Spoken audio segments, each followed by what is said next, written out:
Entitled neighbor keeps using her yard. She gets spectacular payback. The police had visited multiple times throughout the years, and plenty of drama had come with them. She smiled as she knocked on the door and gave them a paper that would change everything. Before we begin, make sure to smash that like button, subscribe to our channel, and click the notification bell for more amazing videos. Emily Swanson had finally had her dreams come true. Through hard work and clever saving, she managed to rent a gorgeous 5-bedroom house in Hawaii right on the beach. She and her husband felt that they were living the good life until they discovered what kind of person their neighbor was. The first outburst their neighbor had was after they threw away an old playset. Tanya loved her leopard print and slanderous shirts. She told them they couldn't throw away her children's toys. Emily had to hold back all her fury. The playset in question was on their property, but the landlord didn't care. They didn't mind the kids playing with it as long as they were respectful. Emily already felt that she wasn't going to get along with this woman. Then the music started. Tanya took their kindness too far by having a huge gathering in Emily's backyard. To take it even further, Tanya ordered that she and her husband stay indoors as it was a family event only. Then it took a step further. While Emily and her husband hid out in her living room to escape the loud music, one of Tanya's guests stumbled through their patio door. Emily told him it wasn't Tanya's house, but he cut her off, saying Tanya said she owned the whole property and to use whichever bathroom. Then Tanya stormed him. There was a blur of leopard print and cheap perfume as Tanya stormed in through the door. Emily could barely register what was going on as she started shouting about being embarrassed in front of her guests. Emily could feel the entitlement coming from Tanya as her blood started to boil. Tanya had to be taken down a notch. Emily and her husband were spending money on renovations, so they felt they should spend a bit extra. A nice patio kitchen and something really special for her neighbor Tanya. Then she heard her walking towards the new renovations. Tanya was wide-eyed and demanded that they explain to her what was going on. Emily explained the renovations and her neighbor's eyes grew with hunger. She was clearly already planning her next gathering on their property. Emily could barely contain her laughter as she walked away. The one thing that Tanya didn't know about was the fence that they were planning on installing. When she finally found out, a war between them broke out, and Emily was happy to play ball. Then Billy arrived on the scene. Billy was Tanya's boyfriend. He immediately began to throw his cigarette butts and beer cans over the fence and into Emily's yard for disrespecting his woman. He and Tanya became true neighbors from hell, having loud arguments and parties at all hours of the night. Billy was obviously on Tanya's side about the fence fiasco, and Billy also had a boat.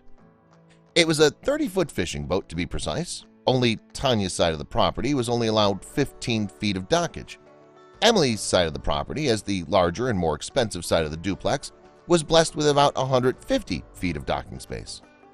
To make some extra money, Emily and her husband would rent the extra docking space that they didn't need on a month-to-month basis, and renters would tie up their boats on the property line.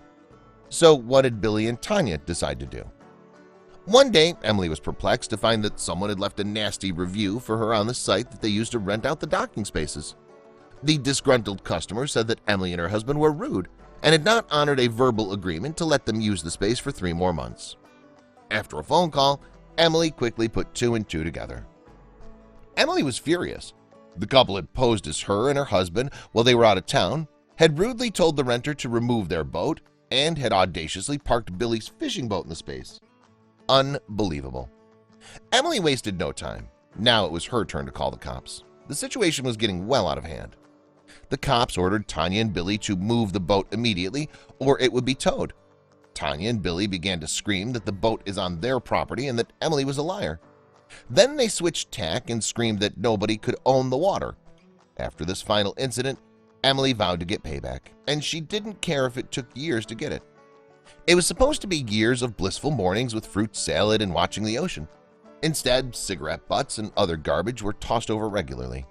Weekly parties became louder and louder, and Tanya's horrible children's new favorite pastime was throwing lit fireworks at her boat. Emily felt helpless, but karma was waiting just around the corner.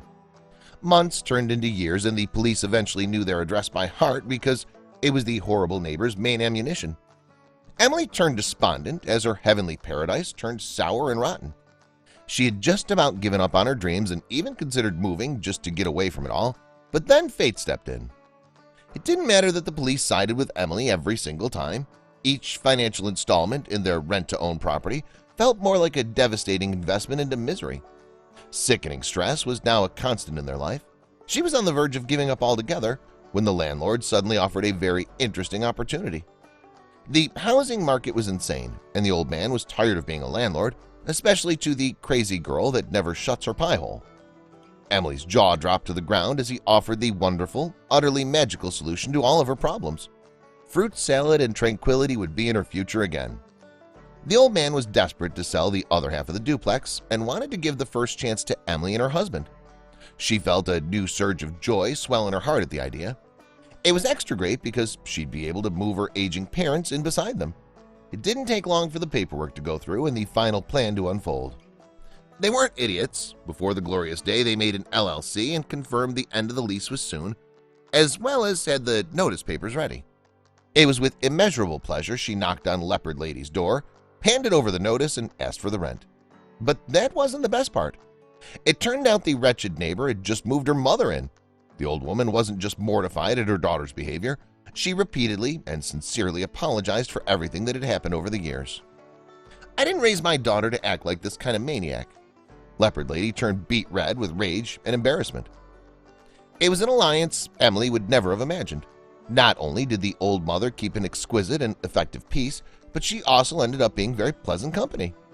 Every Wednesday evening, Emily and the woman had drinks and baked, and each time Tanya blistered in silent anger. But one thing held true. Emily and her husband weren't malicious people. She was more than happy to let them stay at base necessity rent until they managed to find a new home. Part of her was going to miss the old woman and their sudden, brief friendship. She was the neighbor she'd dreamed of the entire time. In the end, the house was finally emptied and moving trucks sped away. There was one last spiteful yet hilarious letter left in their mailbox, on animal print paper no less. Now Emily could finally breathe. It was time to enjoy their slice of paradise. Please share this with your friends and family.